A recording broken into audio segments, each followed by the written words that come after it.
2 of cell respiration. So up to this point, when we were talking about this on Wednesday and Thursday, we were looking at the fact that we see cell respiration taking glucose, taking oxygen, and converting that into ATP. But the majority that we're talking about here is really in terms of aerobic respiration, making energy with the oxygen, that O2, okay? And when we talk about aerobic respiration, this is going to occur in the mitochondria. Now, we got to remember that there are organisms, particularly things like prokaryotes, that do not have these membrane-bound organelles. And so the one that I want you to focus on today is this anaerobic respiration. Remember, anything with an A or an AN is a Latin prefix for no or non, okay? And so this is without oxygen. Now, one of the big things about anaerobic respiration is that all organisms can do anaerobic respiration. Even yourself can do anaerobic respiration, but it's not the preferred way due to the fact that this does not produce many ATP compared to aerobic respiration. This is the preferred route because you make more ATP as a result of it. So let's kind of dig into this a little bit and kind of take a look at it here. So we talk about anaerobic respiration. What we're really talking about is this. The preferred name is what we call glycolysis, all right? And with glycolysis, this happens in the cytoplasm. Now, I'm gonna put a big box next to this. I guarantee you there'll be a question in referencing what is glycolysis and where does it occur. It occurs in the cytoplasm, and this is where glucose gets broken down into what we call these pyruvates, all right? And so we got C6H12O6, and so it produces these 2 pyruvates. Now, this process ends up making only 2 ATP, which for an organism like the size of bacteria, that's fine, okay? That can happen all the time. But for us, that's not enough ATP for us. In fact, we use so much ATP within seconds of one another. And so this is not the preferred method for this to occur, okay? And we'll talk about when it does happen in organisms like this. Now, with aerobic respiration, this is where it's going to take those pyruvates that was made, and it's going to go through the process through what we call a Krebs cycle and electron chain transport. You do not need to know the basics of Krebs cycle or anything like that. But the big thing that you need to know and walk away with is that aerobic respiration is with oxygen, okay? And this occurs actually in the mitochondria. So aerobic respiration is not going to does not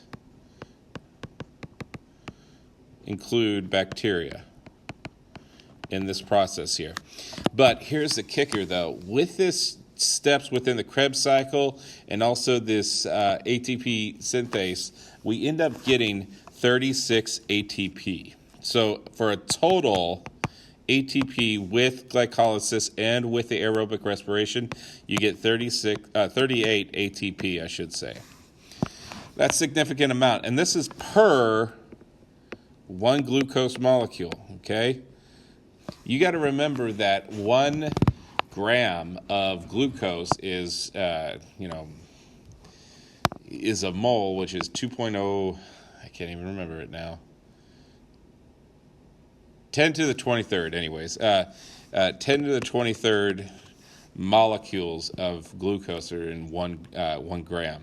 So that's a lot of ATP that's made with 1 gram of sugar. Now, let's talk about this fermentation just a bit here. So, all right. Now, when we talk about fermentation, there's really 2 different types. And again, this is as far as that anaerobic respiration, so without oxygen. And the first one was what we call lactic acid. And this is what essentially we see in terms of anaerobic respiration. And so bacteria use this type of fermentation to make their energy. We actually use it quite a bit in a lot of the foods that we eat, things like cheeses, cottage cheeses, yogurts, breads, wine, beer, all use this idea of this bacteria taking sugar and breaking it down, and one of the wastes is this lactic acid and also alcohol as well. And this is why things like wine and beer are full of alcohol, because of this lactic acid that builds up as these prokaryotes or these yeast eats up all that glucose, breaks it down to pyruvate, and get that particular oxygen. Now, we do it, okay, when the body's in an extreme duress or extreme energy usage, and it does it as a backup. For my sprinters, my runners and everything, when you get to a point where your muscles feel like they're burning, what ends up happening is that you're exercising so fast that you're using up all the ATP, and so it's going to revert trying to get as much ATP as possible, and so it's going to try this fermentation in your muscle cells. But as a result, that lactic acid can build up and be quite painful, and this is where you use the foam roller to try to disperse that lactic acid so it doesn't actually cause a problem. And so the alcohol fermentation, again, is that part of that fermentation without alcohol where it produces the ethanol, which is actually the alcohol and then CO2. And this gives that, beer, wine, that carbonation that we often see. All right. So this table is in your notes, and it is a good one to know, all right? So I'm going to put a big star next to this. This is definitely something you need to know. So with aerobic respiration, it requires oxygen. It produces 36 ATP, and this is located in the mitochondria, all right? So all eukaryotes. Now, with anaerobic respiration, no oxygen is needed. It only produces 2 ATP, and this occurs within the cytoplasm. So this is going to be eukaryotes, and this is going to be mostly prokaryotes. Prokaryotes being their main function and how they set this system up. Now, why can't you walk or even do a light jog for a long, long time, but only sustain a sprint for a few minutes? Well, this is particularly because when you sprint, you're using a lot of energy. And when I say energy, I'm talking about that ATP.